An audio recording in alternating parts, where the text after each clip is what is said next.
Can I ask you what sort of places did you sleep in overnight? Well, I slept anywhere which was accommodating. Most of the time I slept in my hammock, which was a very good idea. I would string it up between a couple of trees or a couple of fence posts. I would use anything that was upright.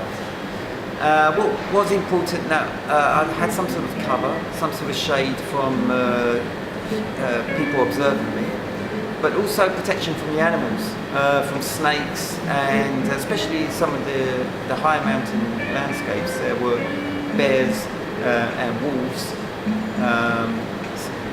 Maybe not too many wolves, but it was certainly bears and other wild animals like boar and maybe stray dogs, many stray dogs. And, well, actually my worst incident happened when I slept on the ground, and one of my worst incidents anyway, where I was attacked by about 7 dogs. Yeah, but this was You got beaten by them? No, because they can't see the full extent of, they can't see the size of your body. So as soon as I got up, they all got scared, but the leader was there, growling away. And it was about 4 o'clock in the morning, and all I could do was get up and walk away. And I came back about 20 minutes later, expecting to see all my equipment ripped to pieces or whatever, but no, it was all fine. I just carried on. Beautiful. What type of food did you eat over your journey? Well, actually, if I wasn't being fed by the people, yeah, and that was really nice, because if I got fed, they would feed me traditional food. So you tasted all types of traditional foods all over the world? Not too much in the early part, only later, when I got to Turkey, I think. Occasionally I would be taken in, but most of the food I ate was supermarket food, because it was cheap. If I had the proper funding for the journey in the beginning, yeah, I would have gone organic. I would have actually looked into traditional foods and made a whole thing about being more indigenous, about being more part of the culture. Where did you get the budget and the money for all of that? Well, you'd probably be surprised that I actually done this journey on less than £1,400. But to be completely honest, if I'd pushed and done the journey in 2.5 months, I think I could have done it for less than £1,000. Now that's about $1,500. Were you sponsored by anyone? Did anyone sponsored you for this trip? Sponsored as a form of tokenism, yes.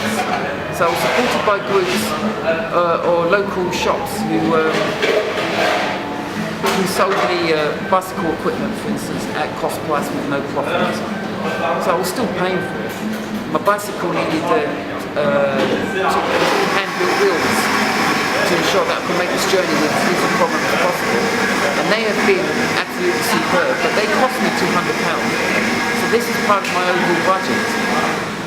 Is that a quest or a journey?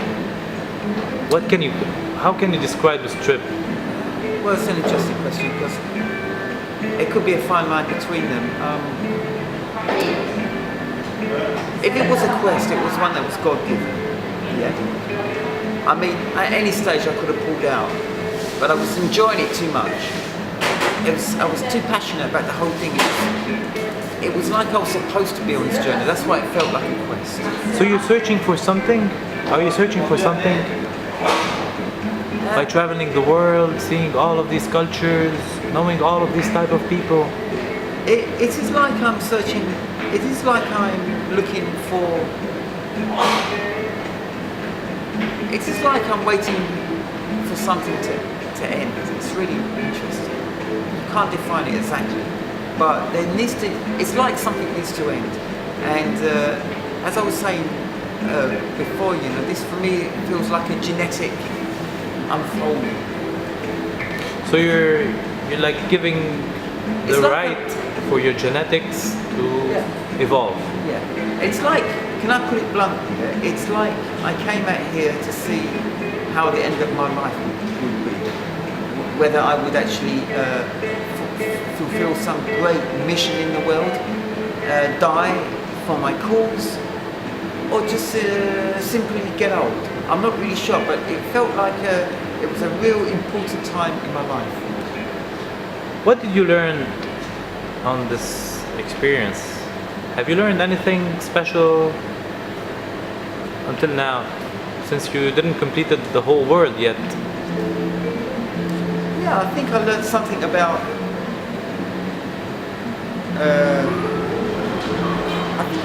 I learned certainly something about people.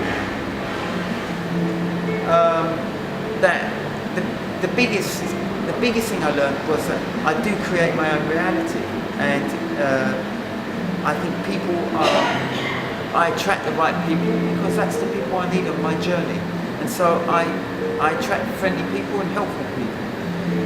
It's because you're friendly. Yes, but I could easily switch and think that maybe the world is cynical and that people out there are nasty and they're out to get me. But if I dwelled on that for too long, I could see the signs happening outside in the real world where I'd suddenly meet suddenly have a bad encounter, you know. So what I learned is that I do create my own reality, and I